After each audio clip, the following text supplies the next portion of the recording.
I heard moaning in our building's parking garage. When I turned the corner, I found my fiancée pressed against a car with a guy. She said she was stuck in traffic. When they saw me, my name is Ronan. In the night, everything started in the most ordinary way possible. I came home early from a long shift, hungry and ready to collapse. Mira had texted earlier that she was stuck in traffic on her way back from meeting a friend. She said she would be late and asked me to heat up the leftover pasta. Nothing about her message felt unusual. If anything, it felt boring in the regular day-to-day way. I tossed my coat on the couch, dropped onto the armchair, and tried to unwind. That plan lasted about 5 minutes before the building's group chat chimed with a notice that someone left their headlights on in the parking garage. The message included a blurry photo, and I recognized the car behind it. It was Myra's sedan. That made me get up again. She had claimed she was stuck somewhere on the east side, and I had no reason to doubt her until that blurry photo told me she was in the building. I assumed she returned home earlier than expected and forgot to text. It would have been annoying, not catastrophic. I headed down to the elevator with the casual frustration of someone about to deal with another person's forgetfulness. When the elevator doors slid open on the first sublevel, I felt the familiar cold of the underground air that always seemed to trap the smell of dust and motor oil. I walked toward Myra's parking space, expecting to find her car sitting empty with the lights on. Instead, I heard faint sounds echoing between the rows of vehicles. At first I thought someone was working on an engine, because it had that rhythm to it. Then the sound shifted, softer and uneven in a way that made the hair on the back of my neck rise. It wasn't the mechanical hum of tools. It was something completely different, unmistakable even when muffled by concrete pillars. I froze mid-step, listened again, and felt a sharp jolt of dread. Those sounds didn't belong in a parking garage. They belonged somewhere private, somewhere intimate, somewhere far from me. I followed the echoes slowly, moving between parked cars, and each step tightened something in my chest. My mind tried to rationalize everything. Maybe a couple slipped in here from the street. It wasn't unheard of. Maybe two strangers were using the garage like a hiding spot. Anything was better than imagining Mira involved. The sounds grew clearer as I turned the next corner. I stopped behind a pillar and looked toward a dark blue car parked halfway between two concrete columns. Mira was pressed against that car. A man had his hands on her, holding her in a way that left no room for friendship or confusion. Her head was tilted back against the metal, and I realized the noise echoing across the garage had come from her. The shock didn't hit like a movie moment. It felt like stepping into cold water while half asleep, numbing first, then suffocating. The man turned his head first when he heard my footsteps. I recognized him from the building. Qley. He worked upstairs in one of the corporate firms. I'd seen him in the lobby more times than I could count. He jumped back fast, nearly tripping over his own shoes. Mira turned next, and the expression on her face shifted through too many emotions to track. Fear, panic, anger, guilt, confusion, all stacked together like she couldn't decide which one would save her. I didn't shout. The moment was too surreal for noise. I asked what I was looking at. She straightened her clothes and acted as if the entire situation were a minor misunderstanding. She said she wasn't doing what it looked like. She said she had only stopped in the garage because her car felt strange and she bumped into Qley by coincidence. She said she never meant for anything to happen. She said the phrase "stuck in traffic" like it explained the entire scene. None of her words aligned with reality. There was no reason for Qley to be anywhere near her. He didn't live on our floor. He didn't work late.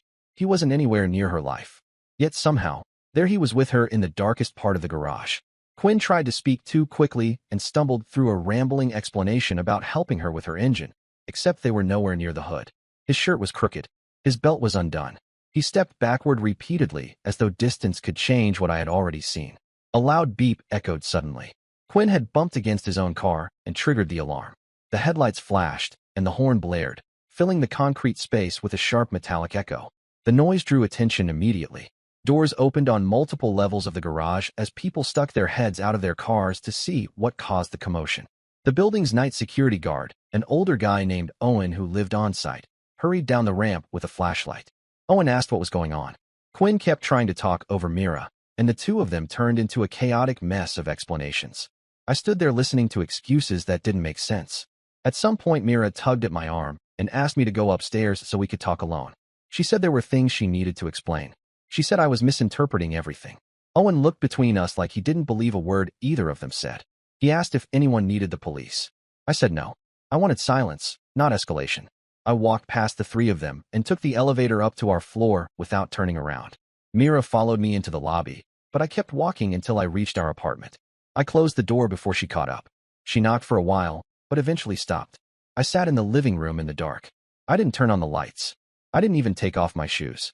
I just sat there listening to the distant hum of the building's ventilation. Every thought circled the same image of Mira against the car. I kept replaying the sound that had pulled me toward the worst truth of my life. My phone buzzed around midnight. I ignored it at first, then looked when it rang again. It was Owen from downstairs. He said something that snapped me awake. After everything quieted down, Quinn returned to the garage alone. He wasn't looking for his keys or gathering belongings. According to Owen, he walked straight toward the security panel that stores camera footage. He tried to access it. Then he tried again. Owen confronted him, and Quinn claimed he needed to check something about his own parking space. He left quickly when he realized Owen wasn't buying it. That was the moment the evening shifted from betrayal into something else entirely. Mira and Quinn weren't panicking because they got caught. They were panicking because something existed that they needed to hide, something they weren't supposed to erase. I thanked Owen for telling me and hung up. The apartment felt different after that call. The betrayal was no longer a spontaneous mistake. It was something planned or repeated, something coordinated, something they never expected to surface. The night stretched on, and Mira didn't come home. The building's silence felt heavier than it ever had before, and I sat there waiting for the next piece of truth to fall. Mira returned home early in the morning. I had spent the night mostly awake, drifting in and out of shallow sleep on the couch. When her key clicked in the door, I stayed still and listened to her footsteps enter the apartment slowly, like she expected to find the place in pieces. She walked to the living room and stood behind the couch without speaking. I didn't turn around. Eventually, she moved to the opposite side and tried to sit in front of me, but I shifted away. She asked for a chance to explain, yet she never offered anything that resembled clarity. Her words circled vague ideas about stress, confusion, and misunderstandings. None of it answered the garage, Quinn, or why she was on camera trying to erase evidence. When she realized I wouldn't accept anything meaningless, she left the apartment again. I didn't follow. I wasn't ready for another confrontation until I understood what she and Quinn were hiding. The silence she left behind felt almost intentional, like she had hoped distance would soften the impact long enough for her to regain control of the narrative. Instead, I grabbed my jacket and headed downstairs to the lobby. The building manager, a middle-aged man named Owen's supervisor, was behind the front desk reviewing overnight logs.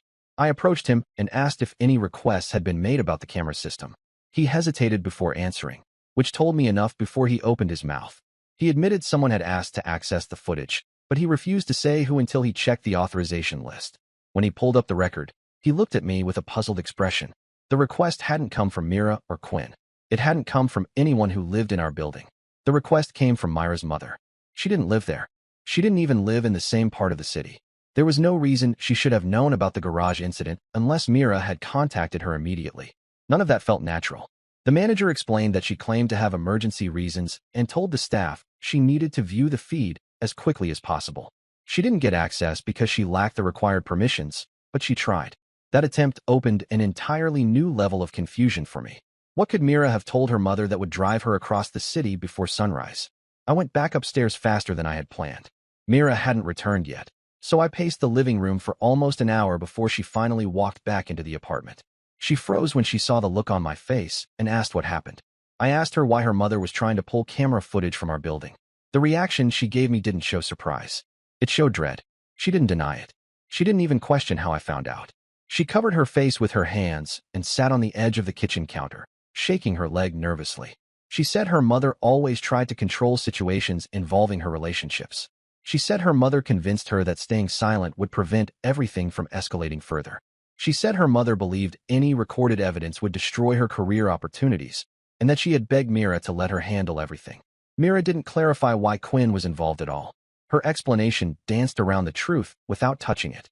Before I could push further, a knock echoed through the apartment. I answered it, expecting security, but instead I found a woman I barely recognized. She introduced herself as Rosa, Quinn's wife. Her eyes were red, and her hands were shaking. She said Quinn came home at dawn in a frantic state and told her I had threatened him in the garage, which never happened. He claimed I had cornered him, cursed at him, and threatened to hit him with a tool from one of the maintenance carts. Rosa said his story didn't match his clothing, which was wrinkled and disheveled in ways that didn't fit with his version. She asked me to tell her exactly what happened. Behind her, Mira appeared in the hallway looking like she had been caught in another lie she hadn't prepared for. Rosa glanced at her and made a sound that wasn't quite a gasp, but close enough. She understood immediately that Mira had been the woman Quinn wasn't naming. Rosa asked if she could see the garage herself. I agreed because I needed clarity just as badly. We walked downstairs together. Mira followed us despite my attempts to keep distance. Her presence only added tension. When we reached the garage, Rosa walked around the area like she wanted to absorb every detail. She touched the side of Quinn's car, stared at the concrete pillar nearby, and shook her head like she had finally confirmed months of suspicions. Owen, the security guard, appeared again when he saw us.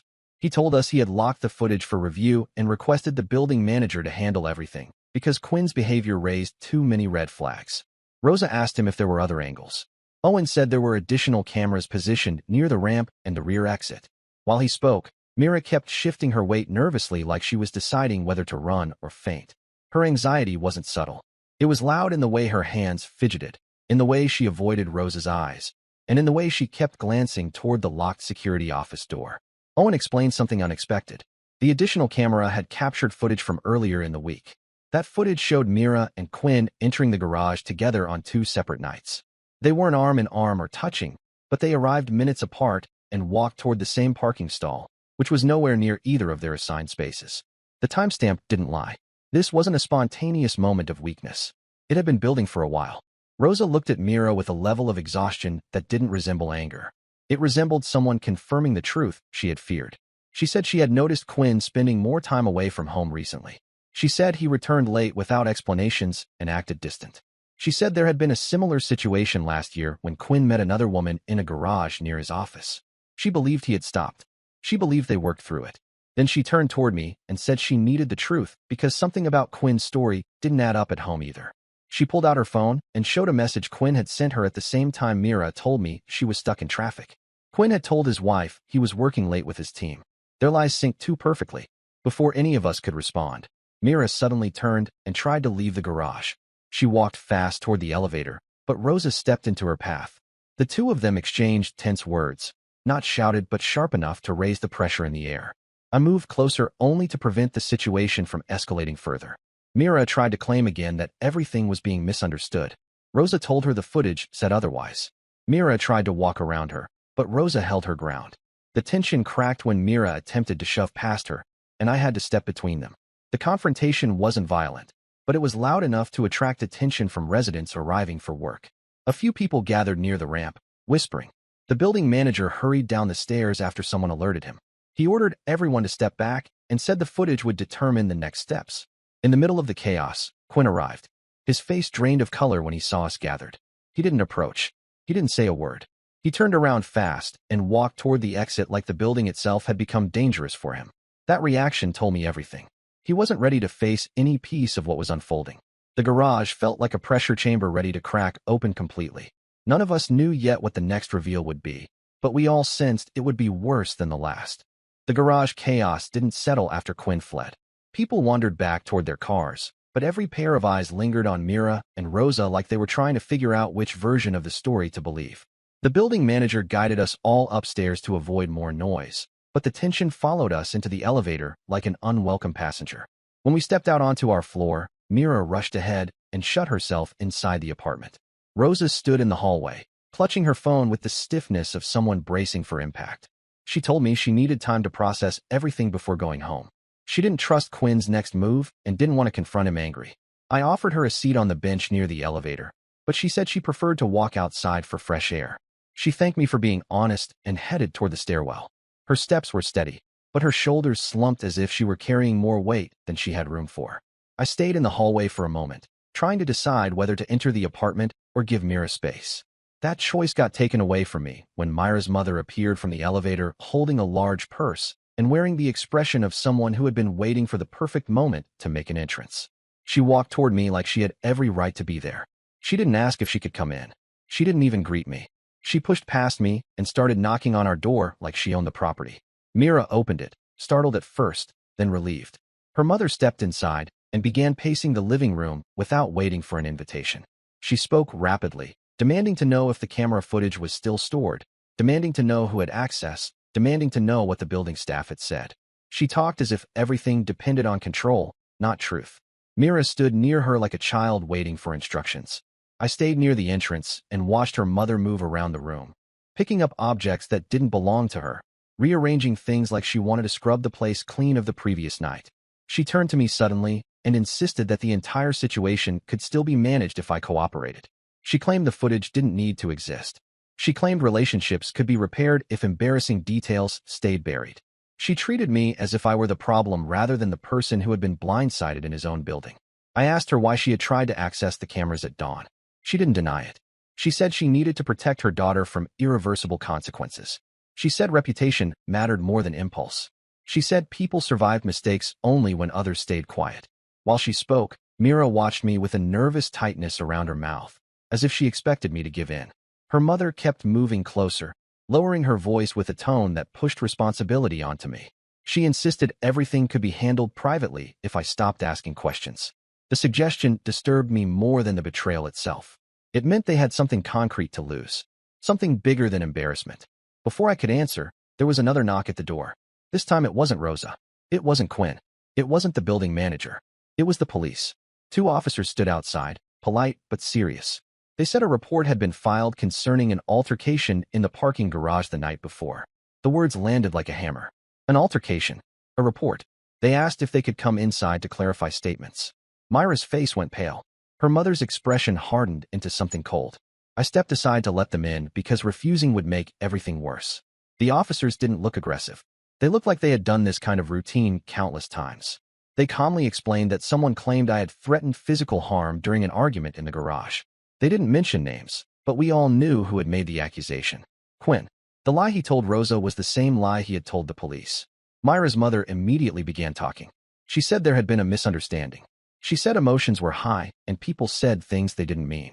She tried to shape the narrative before the officers could even ask questions. One of the officers held up a hand and asked her to step back. He wanted to hear from me first. I explained the sequence of events clearly, without exaggeration, without emotion twisting the message. I told them what I heard, what I saw, and what Quinn and Mira had said. I told them about the car alarm, the crowd, the security guard, and how I walked away from the confrontation while Quinn stayed behind. The officers listened carefully, jotting notes and asking for details about the angle where I first saw them. When they finished, they shifted their attention to Mira. Her answers were hesitant. She stumbled over timelines, hesitated each time the conversation returned to the garage entrance, avoided mentioning Quinn directly, and contradicted herself twice. The officers picked up on it, exchanging glances that suggested they recognized an unreliable witness. While this unfolded, the hallway grew noisy. Someone else had walked up to the apartment. A familiar voice called out that he needed to speak to the officers. The door remained open, and Owen stepped into view holding his phone as if it were evidence. He explained he wanted to correct something before misinformation spiraled out of control. Owen wasn't the type to get involved unless he believed it mattered. He said that weeks ago, he noticed disturbances in the garage during late hours. He said he suspected residents might be using the space for private meetups. He didn't report it because it didn't affect safety, but he recorded some footage on his personal phone as part of his nightly rounds. He had a habit of documenting odd situations, not because he enjoyed snooping, but because he had been blamed once in a previous job for not reporting suspicious behavior. He looked at me with an uncomfortable apology before showing the officers his screen. The video was grainy, but the figures were unmistakable. Mira and Quinn entering the same corner of the garage during late hours. They walked separately, but their paths converged behind the same parked car. It wasn't definitive proof of infidelity, but it contradicted everything they had claimed. The officers watched closely. Myra's mother tried to interrupt, insisting that the footage was taken out of context. One officer asked her firmly to stop speaking unless addressed. Owen offered to send the full video file to the department. The officers accepted. Then came the twist none of us expected. Rosa appeared again, breathing hard, carrying a folder tucked under her arm. She told the officers she had discovered something after leaving earlier and wanted it documented. She held out her phone and showed a message Quinn had sent another woman 2 months ago, a woman whose name neither of us recognized. The message confirmed a meeting location. The location matched the same parking spot in our garage. Quinn wasn't just meeting Mira there. He was rotating people like it was a private schedule. The officers processed all of this quietly. They said they would write an official supplemental report and needed each person's contact information. They said the initial accusation against me appeared questionable in light of the new footage and statements. They asked if anyone else had video evidence. Myra's mother froze completely. When they finished taking statements, they stepped outside to contact their supervisor. Rosa leaned against the wall and held her forehead. She wasn't crying. She wasn't yelling. She looked like someone whose reality had just been rewritten twice in 1 hour. Mira sank onto the couch with her hands on her knees. She didn't look at me. She didn't look at her mother. She stared at the floor as if the pattern in the carpet might deliver an escape. Her mother kept whispering to her about strategies and damage control. She didn't care about the truth. She cared about containment. While their whispering filled the room, I stepped out into the hallway, needing distance. Owen stood nearby, wiping sweat from his forehead. He muttered that he had held onto that footage because something about those nights felt wrong. He apologized again, but I told him he had done the right thing. Behind us, the officers finished their call and returned with new instructions. They said all parties involved would be contacted again soon. They reminded us not to interfere with evidence or attempt to alter footage. Myra's mother stiffened at the word alter, and the officers noticed. When they left, the hallway fell silent again. But the silence didn't feel empty. It felt loaded. Something had broken open, and the fallout was inevitable. The only question left was how deep the damage would reach once the truth hit every corner it touched. The officers left the building, and for a moment everything in the hallway felt suspended, like the air itself was waiting for the next disaster to unfold. Myra's mother stepped back into the apartment with a sharp expression, whispering instructions to her daughter in a tone that made it obvious she believed she could still salvage the situation. She didn't acknowledge the truth unraveling around her, only the parts she thought she could bend. Mira remained silent. She wasn't defending herself anymore. She wasn't demanding to be heard. She sat on the couch with both hands gripping the edge of a cushion like she needed something solid to hold on to. Her mother tried to nudge her, telling her that they needed to create a unified statement before the police returned. Mira didn't respond, which only made her mother push harder. I told them both I needed space. Myra's mother attempted to follow me, but I shut the bedroom door before she could step in.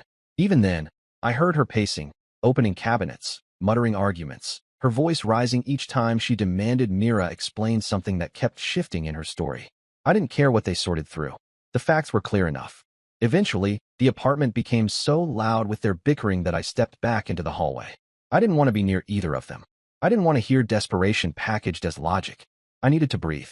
I walked down the hallway and leaned against the window overlooking the courtyard.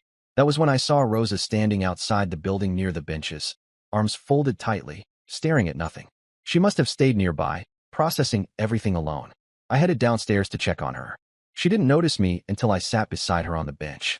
She apologized for showing the officers the messages she found. She said she hadn't expected the investigation to expand. She said she didn't know whether to be angry at Quinn or ashamed that she believed him earlier. I told her none of this was her fault. She tried to hold herself steady, but the week had clearly drained her. She talked about Quinn's pattern of disappearing, his excuses, the weeks where he acted affectionate only to turn distant the next day. She said she often felt like there was a script he followed, and she was supposed to pretend it made sense. While we talked, the building manager approached us cautiously. He asked if we had time to review something inside. His tone was serious enough that we followed him back into the lobby without questioning. He guided us to the security office, where Owen was reviewing additional angles of the previous night. What we saw made Rosa sit down hard on the nearest chair. The footage showed Quinn entering the garage after the confrontation, just like Owen had described. But the camera also captured something else. It caught Quinn returning to his own car before approaching the security panel. He wasn't alone during that moment. He was on a call, pacing back and forth in a frustrated pattern. The audio wasn't recorded, but the footage made it obvious that he was panicking. He kept rubbing his face, pointing toward Myra's car as if arguing about the scene. He then approached the security panel again and tapped it repeatedly with shaking hands. The timestamps didn't lie. He had spent nearly 10 minutes trying to access footage he had no authorization for. Rosa's face shifted slowly from exhaustion to realization. She said this wasn't the first time Quinn attempted to manipulate evidence during an argument with her. She described another situation from years earlier where Quinn deleted messages before she could see them.